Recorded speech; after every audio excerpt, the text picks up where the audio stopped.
नमस्कार दोस्तों, आप सभी का स्वागत है। दोस्तों, कल और आज एक न्यूज़ जो है, चाहे वो प्रिंट मीडिया हो, इलेक्ट्रॉनिक मीडिया हो, उसमें छाई रही। और वो न्यूज़ ये थी कि इंटरनेशनल मार्केट में कच्चे तेल का जो दाम है, क्योंकि आपको पता है कच्चे तेल का दाम डॉलरों में होता है, तो प्रति बैरल कच्चे तेल का दाम प्रति बैरल $0 से भी कम यानी माइनस में चला गया। और कई जगह तो ये छपा कि वो -37 में चला गया। तो क्या ये सच में ऐसा हो सकता है? आज तक के इतिहास में आप और हमने आज तक कभी ये नहीं सुना कि कच्चे तेल का दाम, जो इंटरनेशनल मार्केट में कच्चे तेल का दाम $0 से भी नीचे आ गया हो। तो दोस्तों, मैं चाहूँगा थोड़ा सा कि मैं इस पे एक खुलासा करूं और शायद आपको भी अच्छा लगे, कुछ आपकी नॉलेज बढ़े। दोस्तों, ये पहली बार हुआ है इतिहास में कि सिर्फ कल यानी 24 घंटे कल जो है, कच्चे तेल यानी क्रूड ऑयल का जो दाम था वो वाकई में $0 से नीचे चला गया था। $0 प्रति बैरल से नीचे चला गया था। अब आप में से कई लोग बोलेंगे कि बैरल क्या होता है। तो दोस्तों, बैरल का मतलब है एक ड्रम जिसमें इसको इस तरह से समझ सकते हैं कि एक ड्रम जिसमें करीब करीब 159 लीटर तेल आता है, यानी 159 लीटर कच्चा तेल एक बैरल होता है। तो प्रति बैरल कीमत लगती है इंटरनेशनल मार्केट में। तो कल वो क्या वाकई जीरो से नीचे चली गई थी? इसको समझने से पहले हम ये जानना चाहेंगे कि ये क्रूड ऑयल क्या जब हम लास्ट कंजप्शन तक पहुंचता है तो क्या ये यूजेबल होता है? नहीं दोस्तों। क्रूड ऑयल जितनी भी ऑयल प्रोड्यूसिंग कंपनियां हैं 20-22, जिनका अपना एक संगठन है ओपेक। आप लोगों ने बहुत से लोगों ने सुना होगा जो इकोनॉमिक्स के स्टूडेंट हैं, फाइनेंस के स्टूडेंट हैं। ओपेक ओपेल जो है, जितनी भी ऑयल प्रोड्यूसिंग कंपनी हैं, कंट्री हैं, उनका संगठन है। और वही डिसाइड करता है कि इंटरनेशनल मार्केट में कच्चे तेल की क्या कीमत होगी। तो उन देशों से जब वो तेल निकलता है तो उसमें इंटरनेशनल ट्रांसपोर्ट होता है, कई थर्ड पार्टी आर्बिट्रेटर होते हैं। उसके बाद वो कंट्री में आता है, फिर यहाँ की रिफाइनरीज़ में वो रिफाइनिंग प्रोसेस से गुजरता है। उसके बाद फिर वो बड़े डीलरों के पास, बड़ी कंपनियों के पास जाता है, वहाँ से फिर छोटे छोटे डीलरों के पास जाता है, और उन छोटे छोटे डीलरों से, पेट्रोल पंपों से हमारे पास आता है। यानी आखिरी कंजप्शन होने तक वो जो कच्चा तेल है, जब वो पूरी तरह से हमारे पास पहुंचता है तो उसके दाम काफ़ी हद तक बढ़ चुके होते हैं। और इससे पहले भी कई बार तेल के दाम कम हुए हैं, तेल के दाम घटे हैं, लेकिन ऐसा सुनने को कभी नहीं मिला कि वो $0 प्रति बैरल हो गए हों या जीरो से भी माइनस में चले गए हों। लेकिन हाँ, कल ये चला था।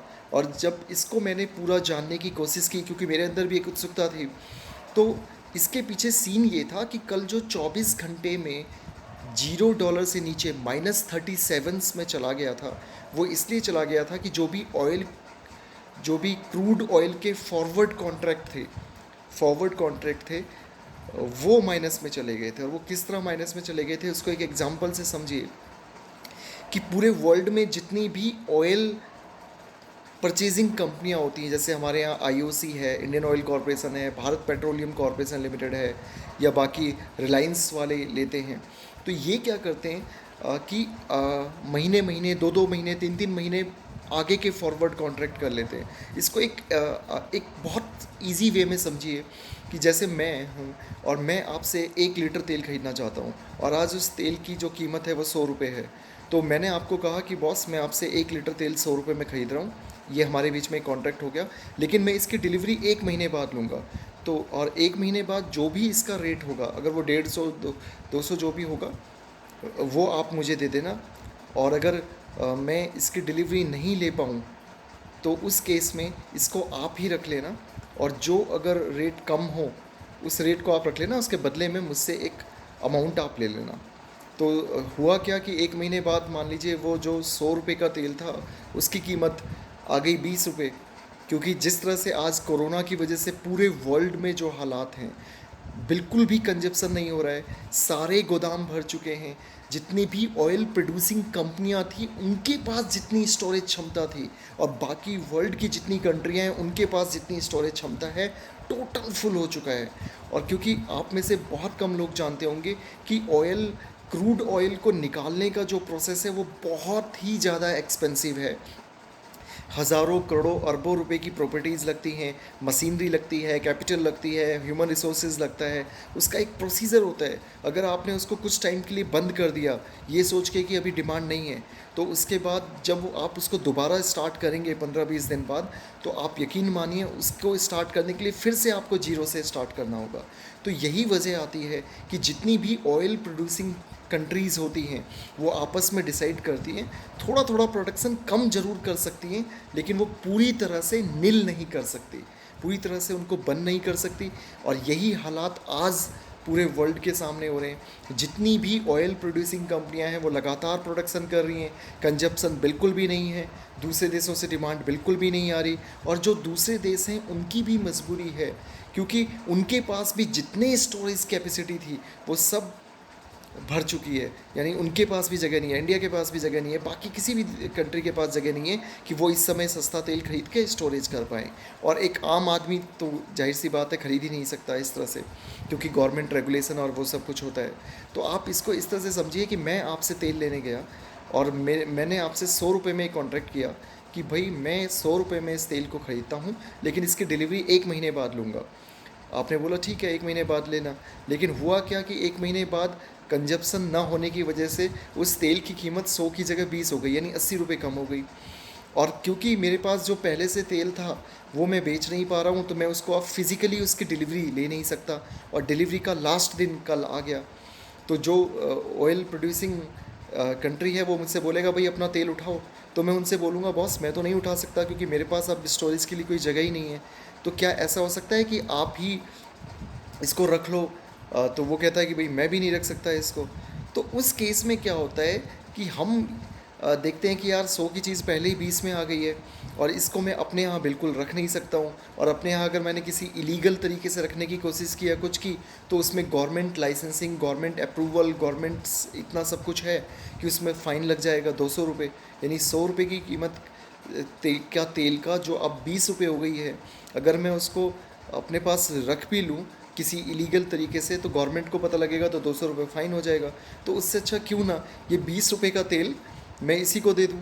लेकिन ये भी क्योंकि तैयार नहीं है, क्योंकि इसके पास भी जगह नहीं है, तो फिर हम किसी ऐसे बायर को ढूंढते हैं, इसी ऐसे बायर को ढूंढेंगे जिसको हम बोलेंगे भैया तू ये तेल भी रख ले, ये 20 रुपये का तू तेल भी रख ले, और 30-40 रुपये और ले ले मेरे से कम जान तो छूटे, वो 200 रुपये वहाँ तो ना देने पड़े फ़ाइन के रूप में।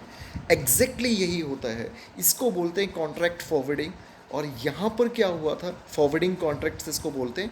तो कल के दिन स्पेसिफिक 24 घंटे में ये हुआ था कि जितनी भी लोग, जितनी भी बड़ी कंपनियां जिन्होंने इन ऑयल प्रोड्यूसिंग कंपनियों से फॉरवर्ड कॉन्ट्रैक्ट किए हुए थे 1-1.5-2 महीने पहले, उनकी कल लास्ट डेट थी डिलीवरी लेने की। और क्योंकि उनके पास ऑलरेडी स्टोरेज बहुत ज़्यादा था, ऑलरेडी स्टोरेज में उनके पास बहुत ज़्यादा तेल था, तो उनकी एक अपनी मजबूरी थी कि वो नहीं ले सकते थे। इसीलिए उन्होंने कुछ ऐसे बायर्स, कुछ ऐसी कंट्रियाँ जहाँ अभी जगह थी, या कुछ ऐसी कंपनियों के पास जिनके पास स्टोरेज क्षमता थी, उनको उस पूरे खर्चे से बचने के लिए वो तेल फ्री का दिया, और साथ में उन्होंने ये प्रस्ताव रखा कि भाई हमारी जेब से कुछ और ले लो। इसलिए कल जो इंटरनेशनल मार्केट है उसमें जो प्रति बैरल तेल की कीमत है वो एक बार ज़रूर $0 से कम में आ गई थी, -37 में आ गई थी, जो कि अब फिर से $20-25 प्रति बैरल हो चुकी हैं। और अभी भी अगर सामान्य देश कोई ख़रीदना चाहेगा तो $20 से $25 प्रति बैरल है।